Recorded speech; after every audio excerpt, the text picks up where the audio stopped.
So ഇന്ന് നമ്മൾ വന്നേക്കുന്നത് നമ്മുടെ എടപ്പള്ളി പള്ളിയിലേക്കാണ് ക്രിസ്മസിന്റെ കാഴ്ചകളൊക്കെ കാണാനായിട്ട്. ഇവിടെ നോക്കുമ്പോൾ തന്നെ നമുക്ക് ബാക്ക്ഗ്രൗണ്ടിൽ കാണാൻ പറ്റും, നല്ല ഭംഗിയുണ്ട്, ലൈറ്റ്സും ബലൂൺസും ഒക്കെ ആയിട്ട്. നമുക്ക് ബാക്കി അങ്ങോട്ടൊന്ന് പോയി നോക്കാം. സോ നോക്കി, ലൈറ്റ്സ് ഒക്കെ വരുമ്പോൾ തന്നെ നല്ല ഭംഗിയുണ്ട്. നമുക്ക് ഇവിടുന്ന് അങ്ങോട്ട് വഴിനീളെ അത് വെച്ചിട്ടുമുണ്ട്. സോ അതിൻ്റെ ഒരു ഭംഗി നമുക്ക് കാണാനും ഉണ്ട്. ആൻഡ് ഇവിടുന്ന് അങ്ങോട്ട് ഫുൾ വഴിയിലും നമുക്ക് നല്ല ഭംഗിയുള്ള എലിവേഷൻസ് കാണാം. അതും ആ പള്ളിയുടെ മുന്നിൽ ക്രിസ്മസ് ട്രീ, അതും നല്ല ഭംഗിയുണ്ട്. അതിൻ്റെ ഒരു ക്ലോസ് നമുക്ക് അങ്ങോട്ട് പോയി തന്നെ കാണണം.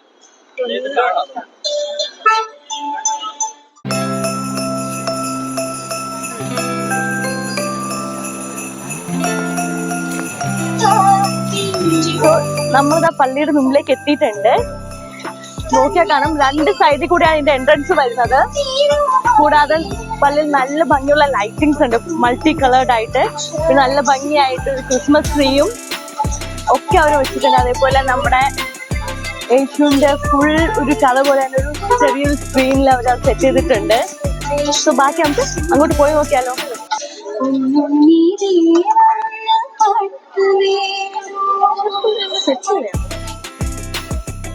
സോ അങ്ങനെ നമ്മൾ ആ പള്ളിയിലേക്ക് കയറുകയാണ്.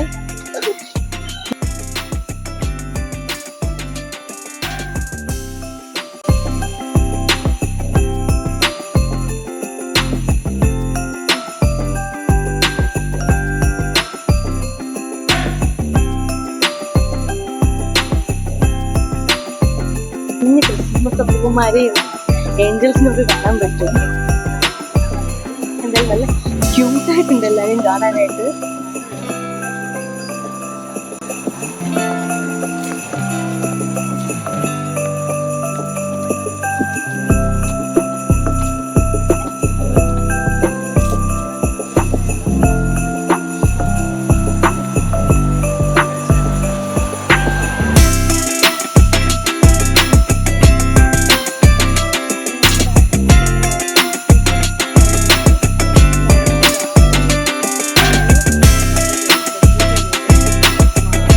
ഇന്ന് നമ്മൾ പോകുന്നത് നമ്മുടെ ധ്യാന കേന്ദ്രത്തിലേക്കാണ്. അവിടെയും നല്ല ഭംഗിയിൽ അവർ ലൈറ്റിംഗ് ഒക്കെ ചെയ്തേക്കുന്നത്.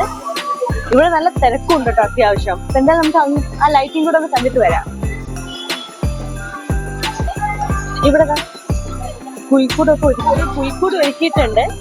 പിന്നെ നമ്മുടെ ഉണ്ണിയേശു പറക്കാനുള്ള സമയം ആവാത്തതുകൊണ്ട് തന്നെ ഉണ്ണിയേശുവിനെ നമ്മളെ കാണിച്ചിട്ടില്ല. പക്ഷെ ബാക്കിയെല്ലാം നല്ല രീതിയിൽ ഒരുക്കിയൊക്കെ സെറ്റാക്കി വെച്ചിട്ടുണ്ട്.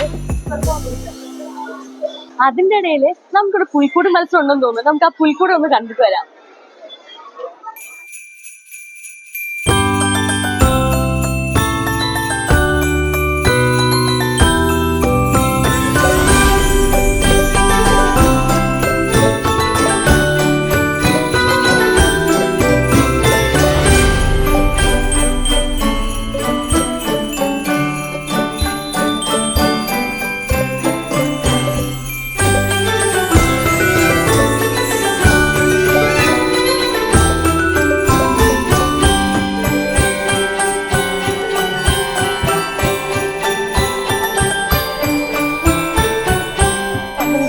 എത്തിയേക്കുവാണ്.